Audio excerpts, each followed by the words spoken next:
আমরা একটা কথা জানিয়ে দিতে চাই, আমরা এই যুবকগুলারে শিখাতে এসেছিলাম যে নায়কের ভক্ত হইও না, নায়ক তোমাকে ভুলে যাবে। নেতার ভক্ত হইও না, প্রয়োজন শেষ হলে খবর রাখবে না। খেলোয়াড়ের ভক্ত হইও না, খেলোয়াড় তোমাকে চিনবে না। আমার মালিক বলে, বান্দা কার কাছে যাস? নেতা প্রয়োজন শেষ হলে তোকে চিনবে না। খেলোয়াড়ের কাছে যাস না, খেলোয়াড় নিজেকে নিয়ে ভাবে, তোকে নিয়ে ভাবে না।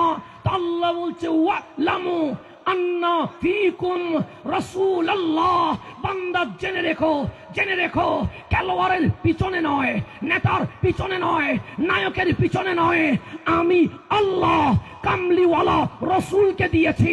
এই কামলিওয়ালা রসুল নিজেকে নিয়ে ভাবে না, নিজের পরিবার নিয়ে ভাবে না, উম্মত নিয়ে ভাবে, উম্মত নিয়ে ভাবে।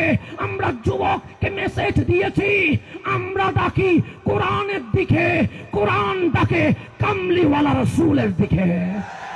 আমরা এটাই মেসেজ দেওয়ার জন্য এই যুবক গুলারে মাঠে নিয়ে এসেছি, মাঠে নিয়ে এসেছি।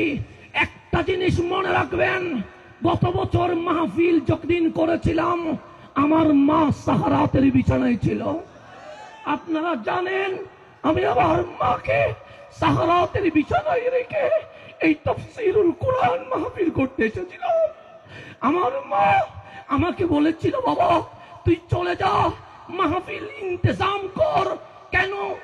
আমি তো আছি, চলে গেলে মালিকের দরবারে যাব, কিন্তু এই মাহফিল যদি আমার কারণে বাস্তবায়ন না হয় আমি কামলিওয়ালার সামনে অপরাধী হয়ে যাব। সেই দিন আমার মায়ের নসিহত আমাকে এমন বল দিয়েছে, শত বাঁধা আশক যারা পুস্তার চিরে বুকের জ্বালা মিটিয়েছে, ধন্যবাদ তোমাদেরকে।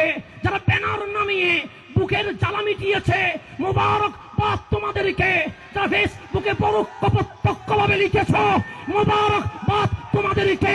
হিংসার বিনিময়ে হিংসা দিব না, ভেঙে দিয়েছ কলসির খানা, তাই বলে কি প্রেম দিব না? সুতরাং আজ